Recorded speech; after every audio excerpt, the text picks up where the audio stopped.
లక్షలు ఇస్తామన్న retirement benefit ఏ ఒక్క anganwadi teacher కూడా రిటైర్మెంట్ బెనిఫిట్ ఆయాకు రావట్లేదు, టీచర్ కు రావట్లేదు. జీతాలు పెంచింది లేదు కానీ పని భారం అయితే పెంచినటువంటి పరిస్థితి ఉన్నది.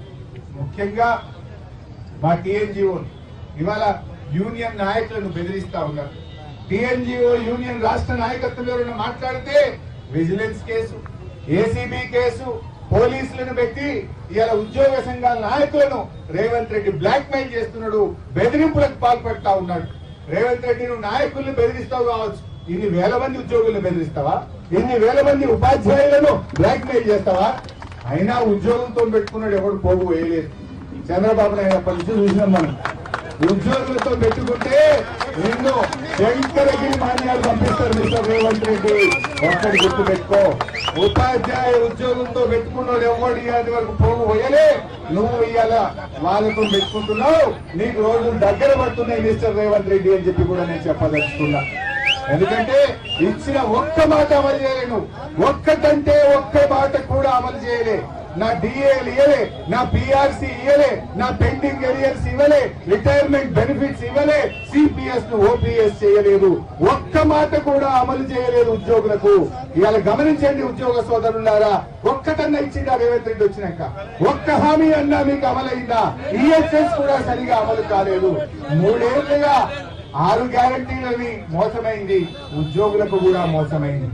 ఎవరికి కూడా ఈ ప్రభుత్వం న్యాయం చేయలేదు.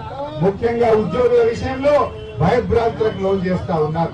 ఏసీబీల పేరిట, విజిలెన్స్ ఎంక్వైరీల పేరిట ఇవాళ ఉద్యోగ సంఘ నాయకులను భయభ్రాంతులకు గురి చేస్తున్నటువంటి పరిస్థితి ఉన్నది. బట్ ఏది ఏమైనా మీ కోరికలు న్యాయబద్ధమైన కోరికలు. మీరు అడుగుతున్నవి మేనిఫెస్టోలో పెట్టింది అమలు చేయమని అడుగుతున్నారు తప్ప కొత్త కోరికలు ఏమీ కోరతలేదు. ఒకటన్నా కొత్త కోరిక ఉందా? రాష్ట్రం కాంగ్రెస్ మేనిఫెస్టోలో రాగానే పెండింగ్ డిఏలు ఇస్తా, రాగానే పిఆర్సీ ఇస్తా. కేసీఆర్ గారు 73% ఫిట్మెంట్ ఇచ్చింది.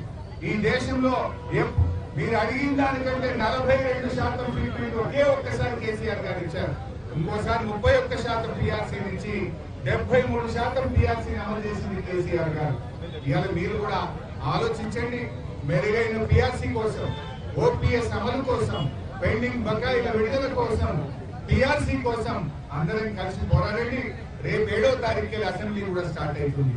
తప్పకుండా రాబోయే శాసనసభ సమావేశాల్లో బీఆర్ఎస్ పార్టీ తరఫున మీ యొక్క డిమాండ్లన్నీ కూడా ప్రశ్నిస్తాం, ప్రభుత్వాన్ని నిలదీస్తాం, మీ గొంతుపై శాసనసభలో మాట్లాడతామని కూడా మీ అందరికీ కూడా హామీ ఇస్తూ మమ్మల్ని ఈ కార్యక్రమానికి ఆహ్వానించిన స్థానిక టీఎన్జిఓ నాయకులకు మరియు మీకు సంఘీభావం తెలవడానికి మీరు సహకరించినందుకు మీ అందరికీ పేరు పేరున ధన్యవాదాలు.